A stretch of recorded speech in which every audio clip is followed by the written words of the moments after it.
گفتگویی خواهیم داشت. رازها و نیازها بفرمایید.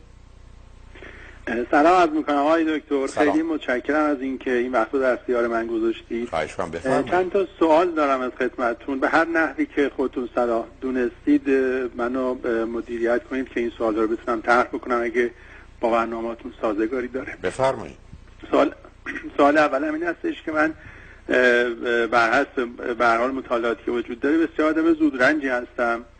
فوق‌العاده به سرعت به آستانه خشم میرسم و متاسفانه ناسازگاری دارم و توی بررسی‌هایی که به هر حال داشتم دیدم که حالا این 2 مورد رو یا این 3 مورد رو به نوعی از والدین گرفتم، بخشیش که حداقل به ذهن خودم میرسه و برای اینکه بتونم این مشکل رو حل بکنم چند سالی هستش که مرتب مراجعات داشتم به افرادی که به هر حال به عنوان متخصص هستن، اما چون نتونستم به هر حال همپای اونا راه بیام یا درست راهنمایی نشدم، بخش عمده از فعالیت هام رو کم کردم به نحوی که الان به این نتیجه دارم میرسم شاید بهترین باشه مثلا برم بیشتر سراغ ادامه تحصیل و کارهایی که به این شکل باشه. به جهت توانایی به هر حال هم علمی خوبی دارم و هم توانایی کارهای تجاری و قبل از این مدت هم که ببینم روابطم داره به این شکل مرتب خراب میشه، توی هر دوی این زمینه ها جزء آدم‌های موفق محسوب میشدم. خیلی خوش استقبال و متاسفانه بد رقم هستم، علیرغم اینکه فوق‌العاده علاقه‌مندم توی جمع باشم و در این که مثلا کارهایی هم در این زمینه انجام بدم با اشتیاق این کارو میکنم، ولی چون رابطه رو نمیتونم بعد از شروع خیلی خوب ادارش بکنم و خراب میشه، ترجیح میدم که متاسفانه انفعالی برخورد بکنم و به عنوان یه مشکل اینو پذیرفتم. اگه در این قسمت راهنمایی بفرمایید خیلی متشکرم. با کمال میل. ببینید مطلبی که میفرمایید میشه آوردش که البته به 2-3 تا نکته اشاره کردید بهش میرسم در یه مفهوم به اسم خشم، یعنی ماجرای زودرنجی و اینها معناش این است که من ناراحت میشم، معناش این است که خشمگین میشم. میشه به این واژه ها هم تعبیر کرد یا تعمیمش داد. بنابراین شما درباره یه موضوع و مطلب شناخته شده و درباره ابتدایی احساس صحبت می‌کنید که اسمش از خشم یا انگر. من و شما چرا خشمگین میشیم؟ برای اینکه یه واقعیاتی رو که در جهان هست متوجهش نیستیم، نمیفهمیمش، نمیپذیریمش، بر مبنای اون عمل نمی‌کنیم. اون واقعیات چیه؟ واقعیت اول این است که زندگی بسیار سخت و مشکله. یعنی من از آغاز باید بدونم در جایی آمدم که محل آزمایش شاید باشه ولی محل آسایش نیست و در نتیجه من با زندگی سختی روبرو هستم. مطالعات علمی هم نشون میده اصلا انسان یه موجود ناراضی است. وارد اون بحث نمیخوام بشم، میخوام به شما بگم که من باید قبول کنم زندگی سخته. این تصور که زندگی ساده بوده یا برای یه دی ساده و راحت هست یا یه روزی ساده و راحت میشه با واقعیات علمی نمیخونه. پس زندگی سخت و مشکل، یعنی اون رشد همراه است با درد، growing pain. دوم، وقتی که میپذیرم زندگی سخت و مشکله، به نظر من 3 تا نکته خودش رو به راحتی نشون میده. مورد اول این است که در بسیاری از موارد تار و پود زندگی درد و رنج، یعنی ما با درد و رنج روبرو هستیم، pain and suffering. یعنی من نمیتونم زندگی کنم بدون درد و رنج. پس نکته اول. دوم، من در دنیای زندگی میکنم که با همه اختلاف داره درباره همه چیز و این اساس کاره. من با همه آدما همیشه اختلاف دارم اگر واقعا بخوام خودم باشم با اونام خودشون باشن و حس و احساس و عقیده و نظرمون رو بیان کنیم. چرا من با هم اختلاف دارم؟ برای اینکه من با خودم اختلاف دارم. من بارها شده با خودم اختلاف داشتم. چرا این حرفو زدی؟ چرا این حرفو نزدی؟ چرا این کارو کردی؟ چرا اون کارو نکردی؟ ما با خودمون در زمانهای مختلف درباره رفتاری که داشتیم، حتی برخی از اوقات احساسی که داشتیم، چرا بیخودی از این آدم خوشت اومد؟ چرا بیخودی به این اعتماد کردی؟ با خودمون دعوا داریم. پس من چطور ممکنه با شما اختلاف نداشته باشم؟ اگر ما اختلاف نداریم میخوایم به جنبه‌های مشترک و توافقمون توجه کنیم، جنبه‌های مخالف رو کنار بذاریم یا به روی خودمون نیاریم یا به دلیل حقی که برای دیگران و حرمتی که برای دیگران قائلیم به اصل آزادی بگیم خب اون عقیده اون، این عقیده من، ولی من با همه اختلاف دارم. سوم، دنیای تفاوته، نه دنیای درست و غلط و خوب و بد. ما در دنیای درست و غلط و خوب و بد زندگی نمی‌کنیم. یک کمی از دنیا ای بسا 5% درست است و خوب، یه 5% دنیا هم غلط است و بد، 90% دنیا دنیای تفاوت. اون لباس شماست، این لباس من، اون آرایش شما آرایش من، اون رشته شماست، این رشته من، اون مادر شماست، این مادر من، این ماشین شماست، این ماشین من. ما هم متفاوت.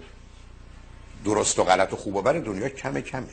حالا روزی که از تالی بپذیری زندگی سخت و مشکلی، تار و پود زندگی درد و رنج، من با همه آدما از جمله خودم همیشه اختلاف دارم، من با دیگران متفاوتم، ولی خوب و بد درست و غلط نیست. به جای اینکه روزی 1000 دفعه خشمگین بشید و بگید آزرده میشم، روزی 10 دفعه میشه. دو تا آدم رو من میتونم راه بندازم با صدها و هزاران موضوع در یه روز که معمولا رو به رو بشن، از کسی که جلوشون میپیچه تو خیابون، از کسی که داد میزنه، از کسی که فرض کنین رعایت اونا رو نمیکنه، از یه آدمی که تو صف میزنه، از یه راننده‌ای که فرض کنین خواد پول بیشتر یا کمتر بگیره، بس من کسی خاصی نیست. یا آدمی است که 10 دفعه خشمگین میشه، یا آدمی 500 دفعه، 700 دفعه. و این عددا رو همینجوری عرض نمی‌کنم، مطالعات نشون میده آدمایی است که روزی 1000 دفعه خشمگین میشن. همون حرفی که شما آزرده میشن. برای که شما با یه مشکل روبرو هستید. شما انتظار دارید، expectation. انتظار بزرگترین دشمن ماست. انتظاری که به اضطراب و بدن افسردگی شما میفرمایید که میخوام گوشه نشینی کنم میرسه. انتظار یعنی چی؟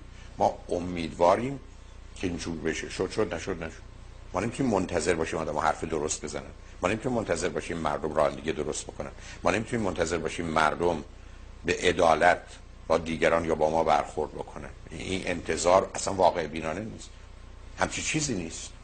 ما در دنیایی هستیم که واقعیت‌ها به من شما میگه این گونه به دنیا نگاه نکن.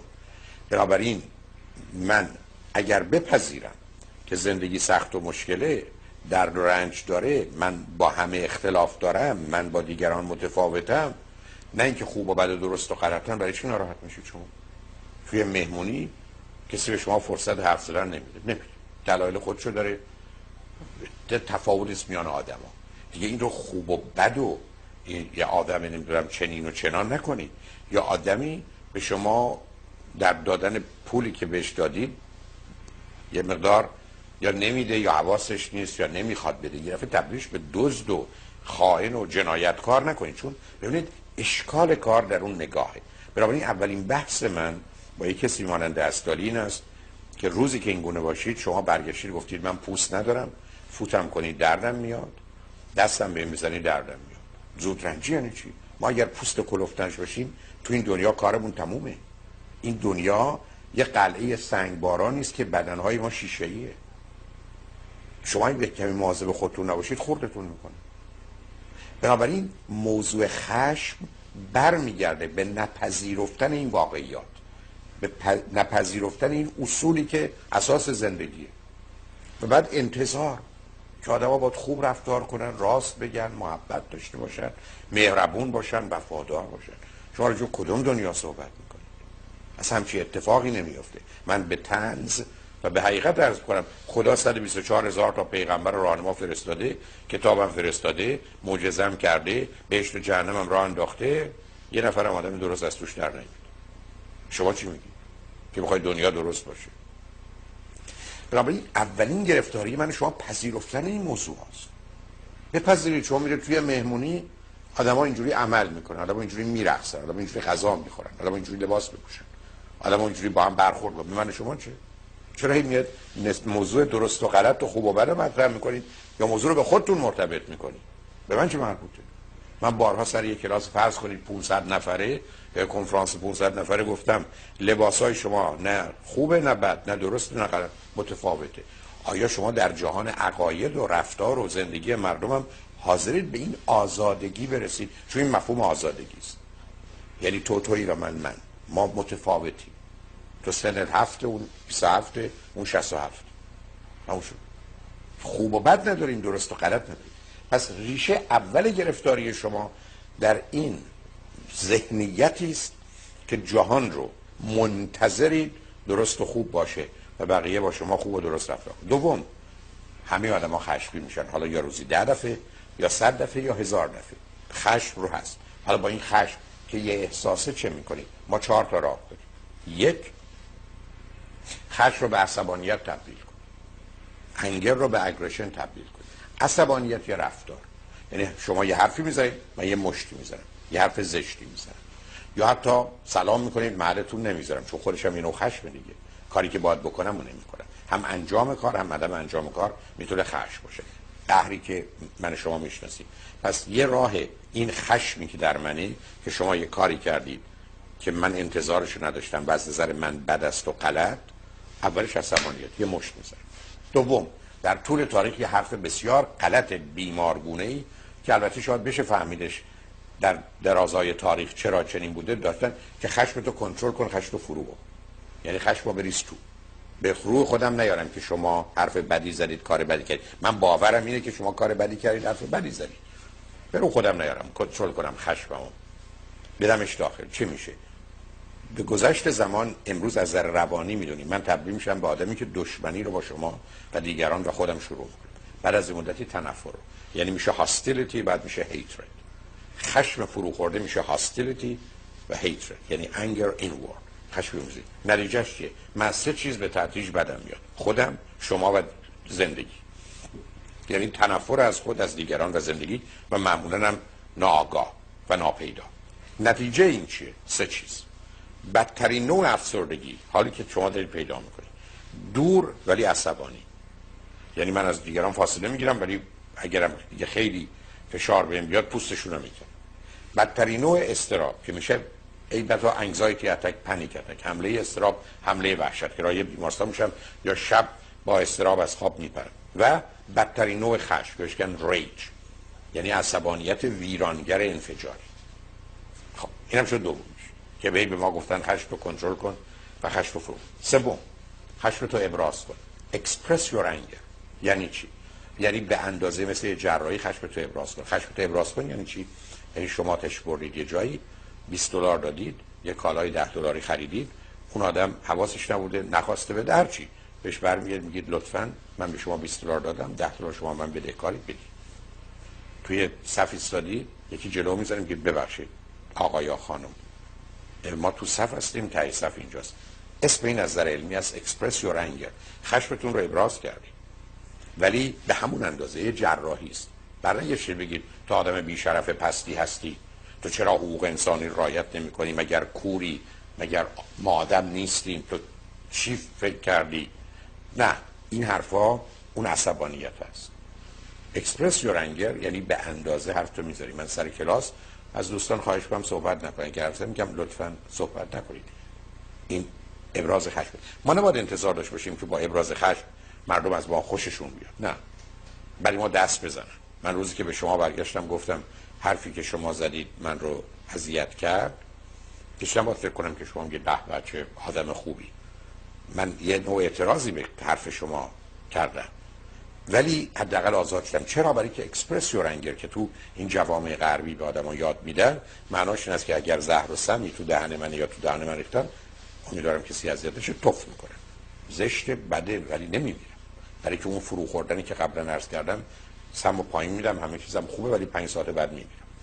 چهارمین راه حل اداره کردن خشم، انگر منیجمنت. یعنی من خشم رو باید اداره کنم، یعنی بیش از اکسپرسیون انگر.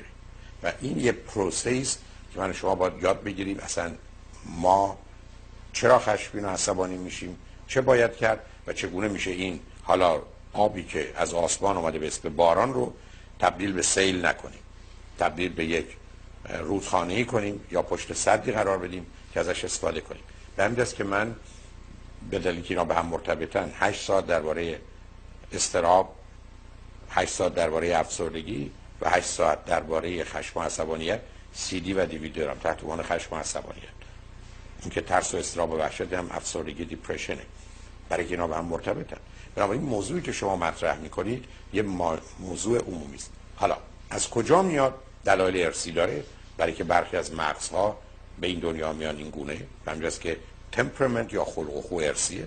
دوم، از محیط آموزشی دور و بر خودمون یاد میگیریم. من اگر پدر مادر خشمگین و عصبانی یا خواهر برادرای بزرگتر خشمگین عصبانی یا معلم عصبانی داشتم، از اونها یاد گرفتم، مثلا اونطور که فارسی رو یاد گرفتم. سوم، برخی از ما نه تنها یاد میگیریم، در مواردی که پدر و مادر بسیار خشمگین و عصبانی داریم، خودمون رو با اونا همانند میکنیم، آیدنتیفای میکنیم. یعنی من وقتی مشکلی پیدا میشه پدر عصبانیم رو میارم توی 1 دقیقه 2 دقیقه حساب یک کسی رو میرسه، از صحنه میره بیرون. اینه که بعدم پشیمون میشم برای که اون من نیستم. من این مباحث رو با یه تفسیر بیشتری که نه حالا تو 10 دقیقه که عرض کردم تو 8 ساعت آوردم و پیشنهاد میکنم شما در جهت انگر منیجمنت یه صحبتی باید بکنید. البته ریشه های مسئله اضطراب و افسردگی، چون در صحبت های شما هم بود. حتی ماجرای این که من برم درس بخونم معناش اینه که از دیگران جدا بشم، یعنی برم تو تنهایی، برم سراغ اون کاری که به خودم مربوطه و در ارتباط با دیگران نیستم. یعنی اون شعر معروفی که دلا خو کن به تنهایی که از تنها بلا خیزد، از ارتباط با آدم‌ها و از این تنها و بدنها بلا میخیزه، پس بنابراین به تنهایی خودت خو کن. بنابراین شما دارید از طریق این خشم میرید به سمت افسردگی، همونطوری که افسردگی موجب خشم میشه و با خودش اضطراب داره. چرا؟ برای که جای نگرانی داره، اتفاقات بدی میفته، آسیب میبینید، به دیگران آسیب میزنید. میخواید به خودتون و دیگران آسیب نزنید، میخواید اذیت نشید، پس بنابراین گوشه جدایی و انزوا رو انتخاب میکنید. خب این انتخاب غلطی است، برای که برخورد با موضوع به گونه دیگری است. ما تو زندگیمون باید بر اساس واقعیت ها عمل کنیم و بر اساس اصول اخلاقی و مسئولیت اون رو بپذیریم. بنابراین اونچه که شما من فرمودید که زود رنج، مثلا زود رنجی معنی نداره. اصلا من نمیفهمم آدما به من هر چی میخوان بگن. اولا عقیده و نظرشونه، ای بسا 10 برابر 100 برابر بدتر از اون حرفای اونا دیگران به من گفتن، حتی بالاتر از اون. من 10 برابر 100 برابر بیش از اون حرفا خودم به خودم زدم. آدما من برگشتن گفتن فلانی نظریه و عقیدت غلطه، من فکر نمی‌کنم درست باشه. من صدها بار در طول زندگیم به خودم گفتم عجب احمقی هستی، نمیفهمی دیگه. این چه کاری بود که کردی؟ کدوم بیشعوری این کارو میکنه؟ پس شما حرف عجیب و غریبی نزدید کارو به من بر بخوره آتیش بپا کنه.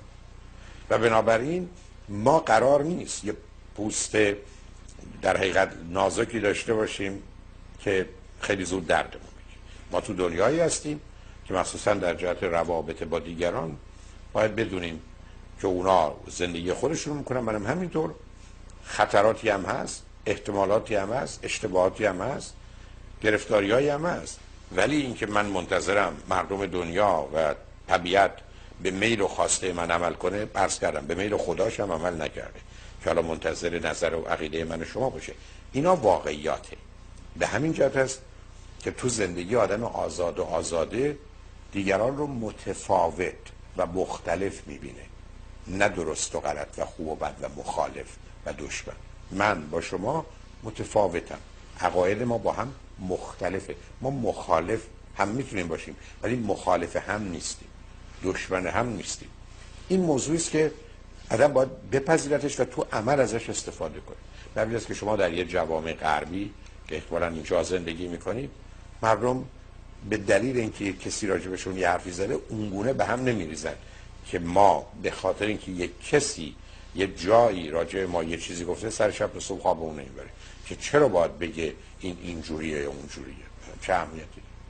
مخصوصا وقتی که با یه مقدار واقعیات دیگه آشنا بشیم که حرف و عقیده و نظر مردم تأثیری تو زندگی من نداره. مطالعات نشون میده 98% حرفای مردم در 98% موارد کوچکترین تأثیری تو زندگی من نداره. ما این که حرف و عقیده و نظر مردم به کارد و چاقو تبدیل میکنیم، به خودمون میزنیم و موجب خون ریزی میشیم.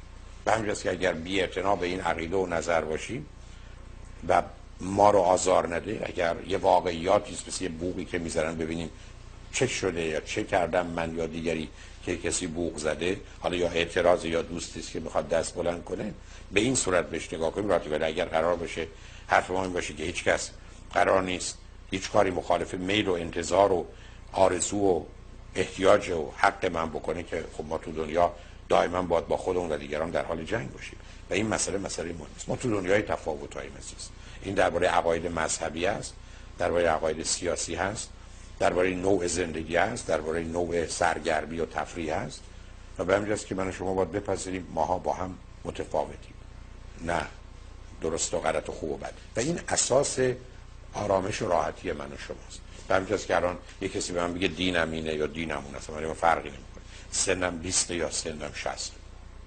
به من برگرده بگه این عقیده رو دارم یا اون، باید موافقم یا مخالف. باور کنید به مقدار خیلی خیلی خیلی کمی میتونه اثر داشته باشه، اگر اصلا داشته باشه. در حالی که بسیاری از ما اگر توی مهمونی حرف زدیم کسی با مخالفت کرد اصلا به هم میریزیم، برای که وجود آسیب پذیر شکننده‌ای داریم که همونطور که گفتم از یک شیشه نازکی درست شده، کسی هم سنگ زده بهش، ما خورد شدیم. ولی من و شما اگر اون سنگ رو سنگ نبینیم، همین وجود شیشه ما اینقدر ظریف و لطیفی که میتونیم از توش دنیا رو آنگونه که هست ببینیم و برای خودمونم به نوعی پناه و پناهگاهی برای چیزای طبیعی مثل باد و اینا داشته باشیم. اما این موضوع از این دید نگاه کنید. ولی کاری که شما میفرمایید به نظر من یه توجه است به زمینهای روانی افسردگی و اضطرابتون و به ویژه به موضوع خشم و عصبانیتتون. مسئله به نظر من بیشتر و بیشتر دور همین محور چرخ می‌زنه. چند دقیقه تا پیام هست، اگر مطلبی هست خوشحال میشم بشنوم. خواهش میکنم. من فکر میکنم با توجه به فرمایش شما پس این پوست روانی از دست رفته رو من بایستی با شناسی و این روش احیایش بکنم. این چیزی که متوجه میشم از فرمایش شما این هستش، یعنی سراغ روانپزشک و نمیدونم مسائل اینجوری نباید ظاهرا برم، یا اون آگاهانه رفتن به سمت ادامه تحصیل برای فرار از این موضوعات خب راه درستی از دید شما نیست. همینطوره؟ ادامه تحصیل خوبه ولی مهم همش انگیزه است. ببینید مطلبی که میفرمایید رو من می‌خوام اینجوری فرموله کنم. بزرگترین دلیل گرفتاری‌های روانی و به ویژه احساسی، عاطفی، هیجانی ما متأسفانه تفکر ما، نگاه ما به واقعیت جهان. به همجاست که بنده همیشه عرضم چه بوده؟ عرضم این بوده که بزرگترین مشکل انسان عدم توجه به واقعیت. دلیل بیماری و گرفتاری عدم توجه به واقعیت. راه حل مسائل جهان توجه به واقعیت. به همجاست که من یه مثلث رحمت دارم: واقعیت، اخلاقی که راهنماست و مسئولیت. در مقابلش مثلث زحمتی: اضطراب و استرس، افسردگی و خشم و عصبانیت. ما یا تو اینیم یا تو. بنابراین معلومه که مسئله نگاه منه. شما فرض بفرمایید با این دید وارد مهمونی بشید که نباید آدما لباس اینجوری بپوشن. خب تموم کارت. نباید مردم اینقدر بلند بلند بخنده. خب قرار نیست یه عرق بخورم. من شما چه؟ دنیا دنیای تفاوت. بنابراین من میرم تو مهمونی ها همه جور آدم هستن. به من چی؟ اصلا نمیبینم.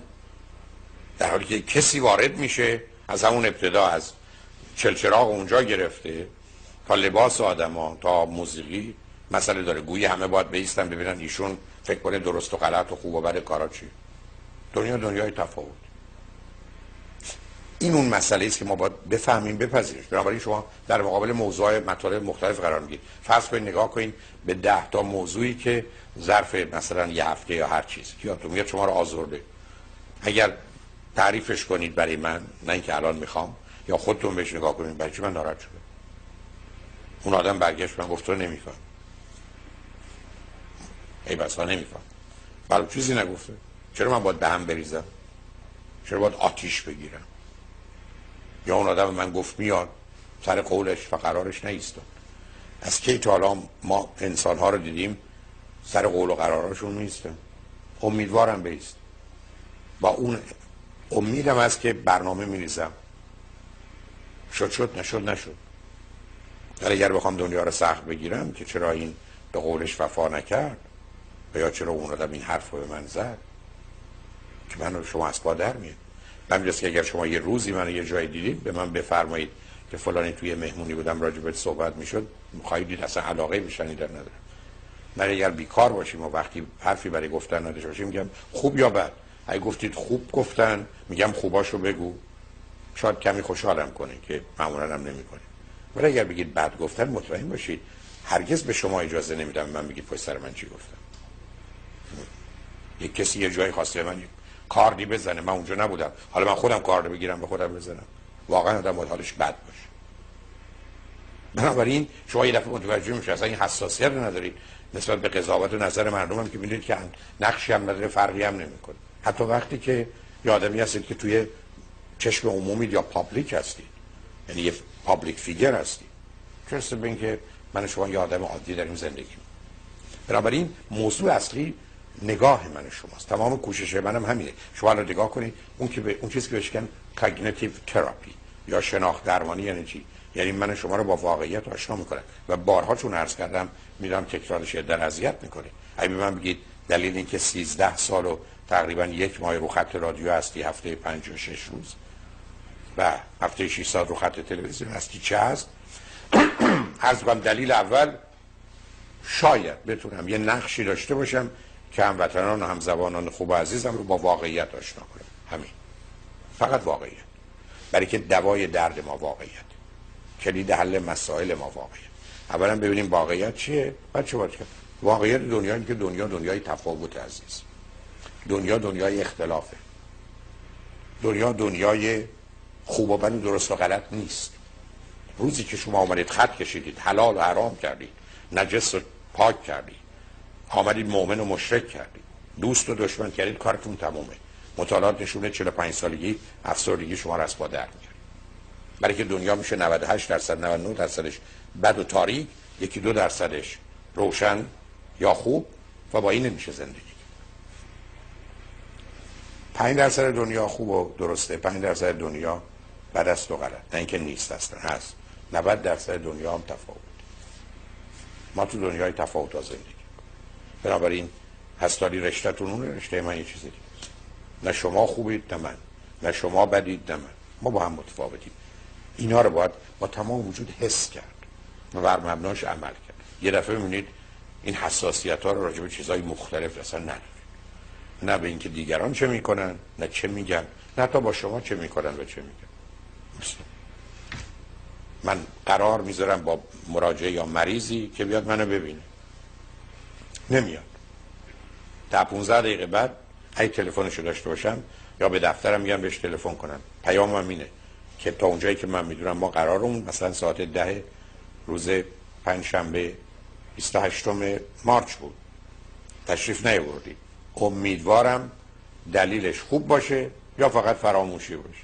اگر دلتون خواست لطفی کنید و من بگید که خاطر من رو هم آسوده کن، چون شاید من اشتباه کردم، یه روز دیگه است یا شون یه روز دیگه بیاد، شاید اتفاق بدی افتاده یا اصلا اتفاق خوبی افتاده یا اصلا مشکلش حل شده، چه بهتر. من که نمیتونم بگم قرار گذاشتی ما رو مسخره کردی، من اینجا 1 ساعت نشستم 1000 تا کار رو نه ندارم. من وقتی ایشون نیاد به کارهای دیگه هم میرسم. همچین آدم مهمی هم نیستم که 1 ساعت وقتم اگر خراب شد خیلی چیزا خراب شد، هیچی. 1 سالش که سر 10 سالش هم خبری نیست. ببینید مهم نگاه عزیز، مهم ارزیابی من است از واقعیت، تا اینکه یک دفعه از توش داستان درست کنیم. با اون همه اصرار وقت گرفتی، نمیدونم قرار شد بیای، حتی اینقدر نمیدونم چنین و چنان نبودی که یه تلفنی کنی. راجع به چی حرف میزنی؟ مردم مواظب خودشون نیستن، مردم خودشون رو میکشن. حالا من یک دفعه میگم وقت عزیز و گرانبهای منو تو هدر دادی. یه ذره با دست از این بازی‌ها و به قول خود ما ایرانی دوست بازی‌ها برداشت. اینا کار نمیکنه عزیز. اینا رو ما تو زندگی از پا در میاریم. بنابراین من 10 بار شده که دوستان نیومدن، خوشبختانه غالب اوقاتم دلایلش یا حالشون خوب شده یا تصمیمشون عوض شده یا یادشون رفته یا دنبال یه کار خوب دیگه رفتن، کمتر اتفاق بدی افتاده. مواردی بوده تصادف کردن که باعث تاسفه. ولی همین یه ذره نگاه رو عوض کنید. شما نگاه رو عوض کنید و از این بعد خودتون رو مرکز و محور خلقت ندونید که این با دور شما بچرخن. یادتون باشه خدا رو کسی بهش اطلاعی نکرد. یه تکلیف من و شما روشن. من به پیام ها رسیدم ولی خوشحال شدم با تو صحبت